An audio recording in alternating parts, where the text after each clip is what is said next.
Do you ask permission before you cast a spell on or for someone else? Let's talk about it.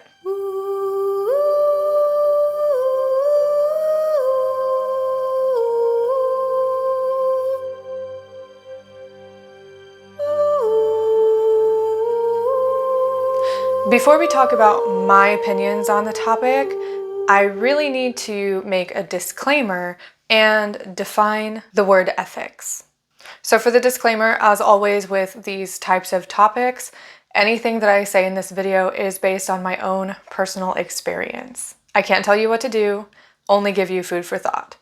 As for the definition, let's define the word ethics. Ethics is defined by Webster Dictionary as follows: a set of moral principles, the principles of conduct governing an individual or a group, a guiding philosophy, or a consciousness of moral importance. It's important to keep this definition in mind when talking about ethics, but it's also important to remember that ethics is going to be different for everyone. What I think is right or wrong could be different than what you think is right or wrong. This is about personal ethics instead of like societal ethics. That's a little different, but this is the entire reason for my disclaimer at the beginning. When it comes to spell work, I used to think it was okay to cast spells on or for others without asking, but my thoughts have since changed. I even had an entire video and podcast up that have since been unlisted because they don't match my current stance on the issue. I used to think that, hey, if Christians don't ask before they pray for someone, why do I need to ask before casting a spell for someone, especially if my intentions are good? But if I'm being honest, that line of thinking is a bit childish. It's sort of like, well, they can do it, how come I can't do it too? It's, in my opinion, it's a little bit childish. It's something that I think would, actually, it's something that I think for sure my daughter has said to me. But instead of basing my ethics on the actions of others and how others behave, I should instead be basing my ethics on what I personally believe to be okay and how I would want to be treated. For my own personal ethics, there are a few things that I keep in mind before I cast a spell on or for someone else. The first one is consent. Do I have or need that person's permission? The second is the situation. What exactly is going on? What sort of action is warranted? And what should or shouldn't I be doing? The third thing is just a guiding principle of my own. If I wouldn't do it without magic, I'm not going to do it with magic. Let's talk about consent first.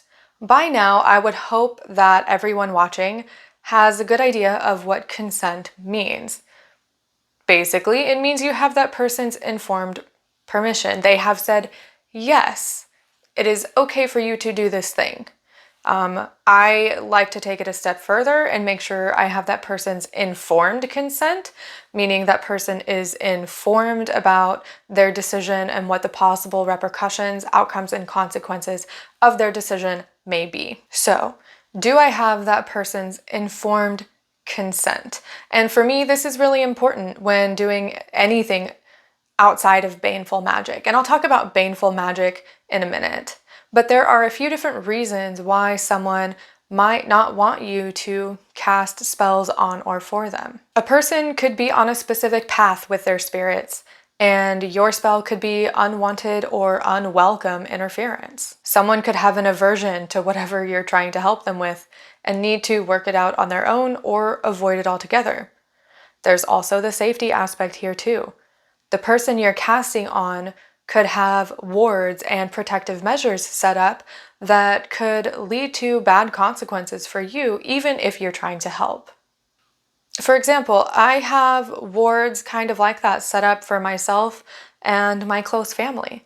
It is a hard boundary of mine that I do not want anyone casting spells on or for me or my family, and I expect those to be respected.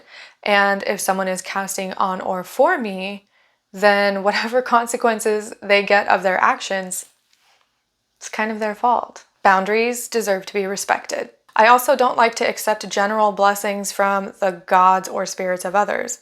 While the person's intentions may be good, the outcome could possibly be unwanted for me. If someone that worked with a fertility deity, a deity of motherhood and pregnancy, said they wish their deity's blessings upon me, absolutely not. No, thank you. I have one child. We do not want any more children. I had a surgery specifically to prevent more pregnancy. That's not okay with me.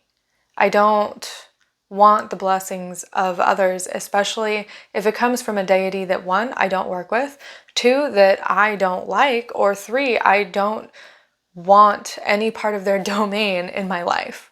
Anyway, after I've got the consent thing figured out, I then look at the situation. This is where I decide what the best course of action would be. Is this something I would do without magic? Is there a way that I can work a spell in with a mundane action? What does the person want or need? Do they want a blessing? Do they want a fertility spell or a protection spell? Do they need help finding a job? All of these are important things to keep in mind when you're casting spells on or for someone else. Every type of spell is going to require something different, and the outcomes might also be different, and they could possibly have unintended consequences as well. And then I also have to keep my own personal ethics in mind if I'm doing work for another person. For example, say someone comes to me and they want a fertility spell. One of my first questions is going to be, okay, why? And you might think it's absolutely none of my business, and that's okay. If you come to me and you ask me for a fertility spell and you don't want to tell me why, then I'm going to respectfully decline your work. And let me tell you why. So if someone comes to me and they tell me they want a fertility spell because they've been trying to conceive for years, them and their partner, they're having no luck having a child, then I'm going to say, okay, sure, let me see if I can help you. That is not an unethical spell for me to perform. However, if someone comes to me and they tell me they want a fertility spell because they want to get pregnant and trap their partner in a relationship, I'm going to turn that down because it would be unethical of me to perform a spell in that sense where both parties are not involved, both parties have not given consent, one party in that situation possibly doesn't want to be there, and it would also be unethical of me to bring a life into that kind of situation. So what are some gray areas where my ethics might be conflicting?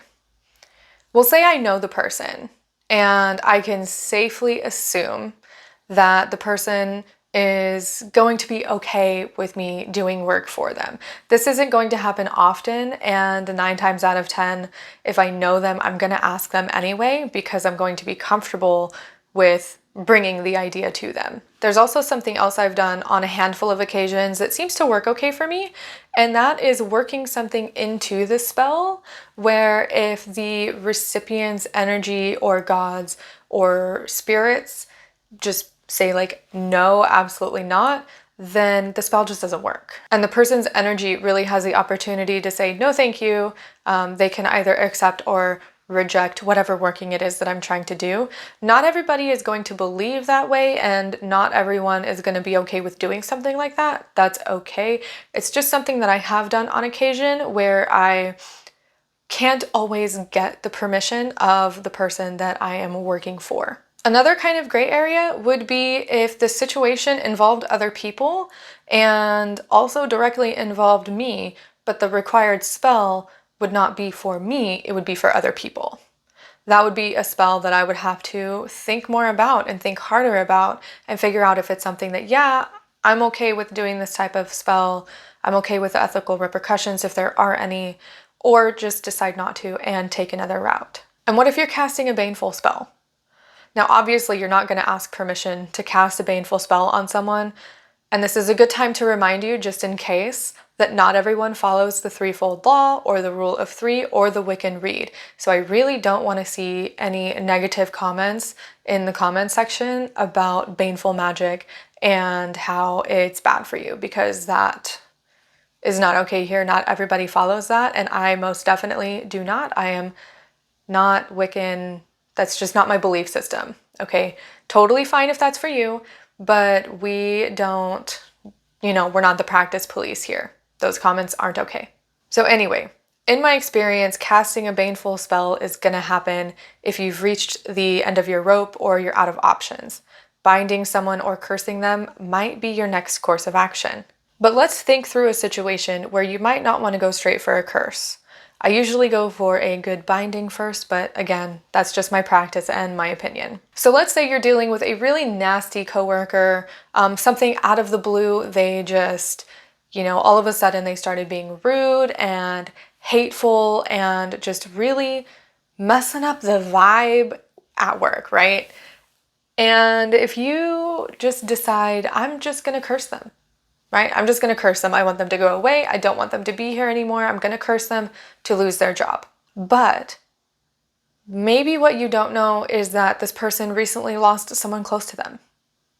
It doesn't excuse their shitty behavior, obviously, but they're having a tough time dealing. They recently lost someone close to them, and you causing them to lose their job is going to leave them homeless or put them into poverty, or maybe they have children living at home that now your spell has also affected them. And while their problems are not your problems, this is just one small, simple example of how situations are often more complicated than we realize, and there are often hidden consequences and repercussions of our actions that we may never see.